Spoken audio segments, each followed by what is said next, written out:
Oi, crianças. Bom dia. Quando falamos de história, estamos sempre necessariamente nos referindo ao passado? Nem sempre. Sim, a história não é simplesmente contar os fatos que aconteceram há muito tempo. Através da compreensão do passado, podemos dizer alguma coisa sobre o presente. Sim, porque o que os historiadores fazem é interpretar o passado para poder explicar fatos atuais. Muito bem, Michael. Assim, entendendo como e por que as coisas aconteceram, vamos poder compreender melhor nosso presente e reconhecer quais são as origens de muitos dos nossos problemas. Como é que vocês acham que o historiador faz para investigar os fatos do passado? Utiliza fontes históricas. É verdade, Tiago. Fontes históricas ou documentos, que podem ser de diferentes tipos. Fontes materiais, orais, escritas e artísticas, ou gráficas. Certo. Além disso, eu li que também podem ser primárias ou secundárias, de acordo com o momento em que foram produzidas. As primeiras são as mais próximas à época que o historiador investiga. Por exemplo, a reprodução das inscrições gravadas em alguma tumba de faraó transforma-se em uma fonte primária nas mãos do historiador, na hora de estudar o Antigo Egito.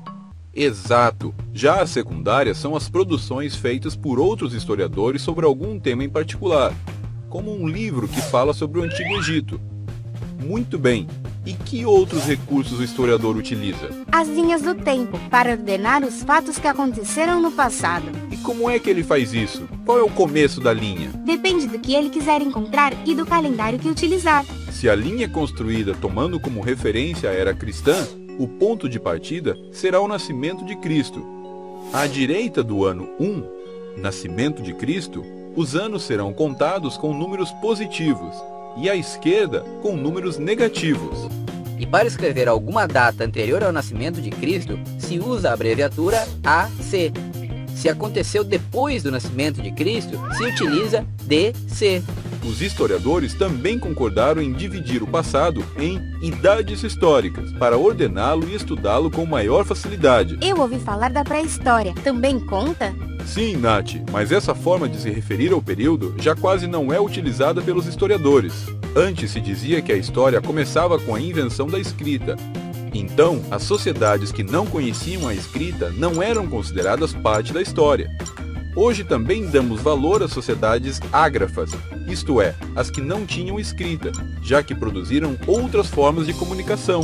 Os historiadores se juntaram durante o século XIX e decidiram dividir o passado em idades, escolhendo como único critério de divisão os acontecimentos europeus. Assim, o passado ficou fragmentado em diferentes idades: Idade Antiga, Idade Média, Idade Moderna e Idade Contemporânea. Essa divisão foi feita para poder analisar ordenadamente os fatos do passado. Professor, os historiadores trabalham com os antropólogos, não é? É isso mesmo, Nádia. Para analisar a história antiga, por exemplo, a vida dos primeiros seres humanos, geralmente se formam equipes de trabalho e os historiadores trabalham com arqueólogos e antropólogos. Os antropólogos trabalham em diferentes lugares arqueológicos, escavando para desenterrar restos e tragam dados para a reconstrução do passado. Os objetos encontrados são registrados e analisados com o método do carbono 14, que permite saber a data dos restos materiais. Medem-se as partes de radioatividade que a matéria encontrada contém e que foi diminuindo lentamente desde a morte do ser vivo. Assim é reconstruída a história de muitas sociedades, mesmo que não tenham deixado nada escrito. Tiago, você não sabe como era bonito o lugar que visitei com minha família, a Cova das Mãos, na Argentina. Fomos a muitas cavernas que tinham pinturas rupestres, feitas pelos homens e mulheres que, segundo o guia turístico que nos acompanhava, explicou para a gente, viveram durante o Paleolítico. Agora eu posso entender mais sobre a vida dos primeiros seres humanos há milhões de anos. E pensar que os que pintaram essas cavernas viviam nelas é fabuloso. Os primeiros seres humanos tiveram que passar por muitos problemas para viver. Inscreva-se! Não se esqueça de responder a pergunta e continuar aprendendo com os próximos vídeos.